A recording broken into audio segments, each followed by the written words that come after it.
Olá, galerinha que pensa fora da gaiola. Vamos discutir hoje um pouquinho sobre horários de treinamentos. Aguarda um pouco.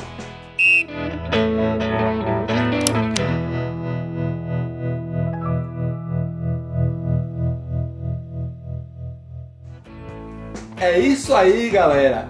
Não, pera, antes de tudo, tá curtindo nossos vídeos? Se tá, mostra que tá curtindo, curte lá. O cara tá de boa aqui, ó, confortável. Faz tua inscrição se ainda não fez para poder receber mais vídeos e ativa o sininho lá para receber as notificações na hora que esses vídeos estiverem sendo lançados. Show? Vamos falar um pouquinho hoje sobre horários de treinamentos, né?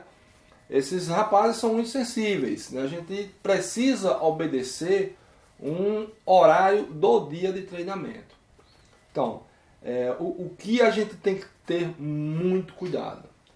São aves que não são, nem nunca terão, aquele mesmo potencial, aquela mesma resistência que um animal de vida livre.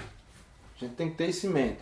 Por mais que a gente trabalhe muito a musculatura deles, o animal de vida livre ele está bem mais preparado para as variações de temperatura e para aqueles horários que são indesejados. Então a gente tem que ter um certo cuidado para preservar a saúde do animal.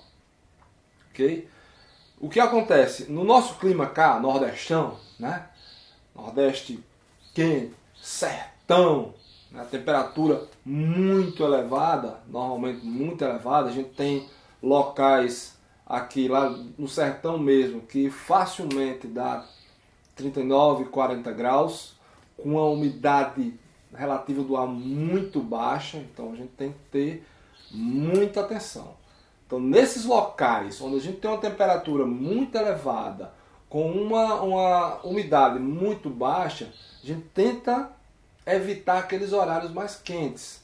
Para você ter ideia, tem um local aqui na nossa região do Rio Grande do Norte, chamada Seridó, que nessa época do ano, na verdade a partir entre setembro e dezembro é o período mais crítico, né?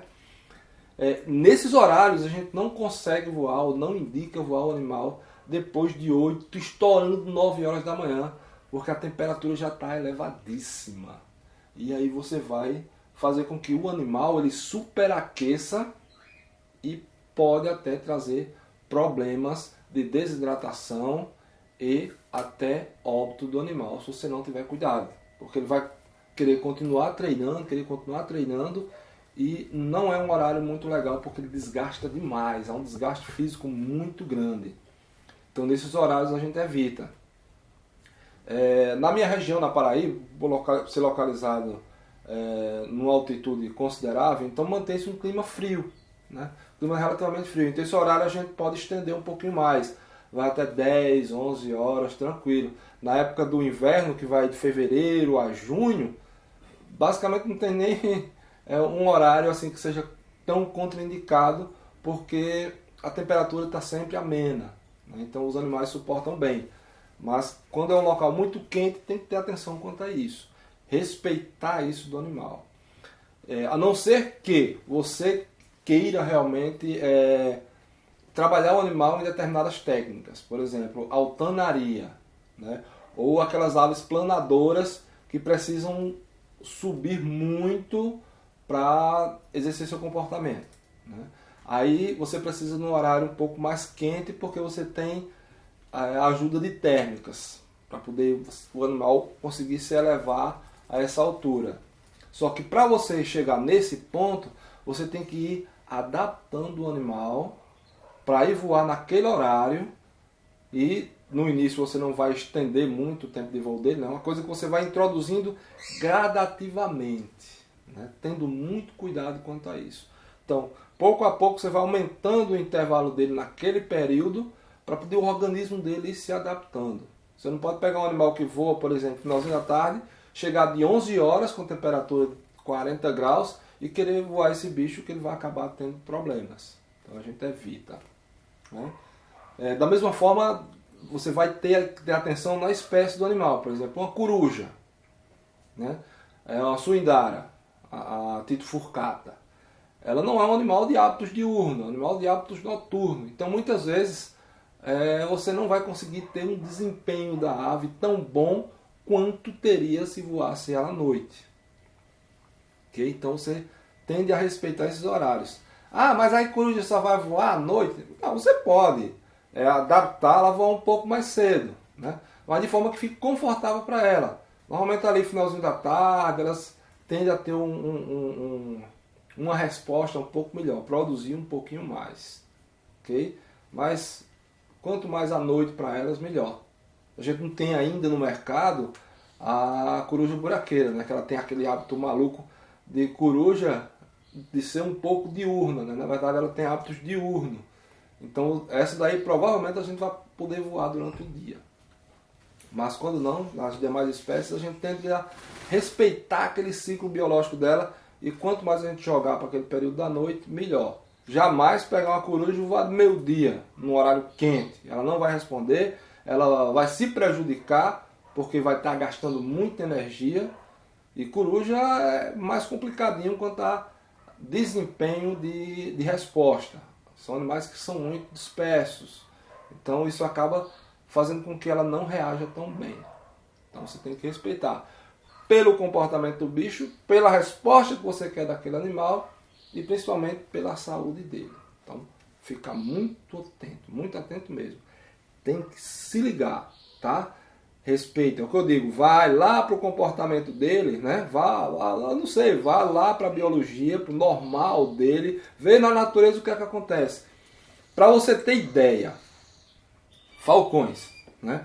Os falcões normalmente eles estão mais ativos início da manhã e final da tarde, principalmente final da tarde. Eles se enlouquecem para tentar caçar. Por quê? Porque passou o período do dia todinho, e se eles não conseguirem pegar alguma coisa, final da tarde é a única hora que eles têm para conseguir capturar alguma coisa e se alimentar. Caso contrário, só vão se alimentar no outro dia. Se eles tiverem com a reserva de gordura baixa, eles vão estar mais malucos ainda para tentar caçar. Então, normalmente, eles preferem aqueles períodos, principalmente no finalzinho da tarde. Então, a gente tende a acompanhar esse ritmo biológico normal. Os caras evoluíram para isso, né? Então, a gente tende a acompanhar aquele ritmo normal deles. Ok? Muita atenção quanto a isso. Parabútil é um gavião muito resistente, mas você tem que ter atenção. Normalmente a gente faz encontros aqui no Nordeste, né? Quando a gente vai para essa região que a gente chama Seridó, que é uma região linda, de cultura maravilhosa, que a gente vai fazer um programa lá específico sobre isso, sobre falcoaria, né, no Seridó.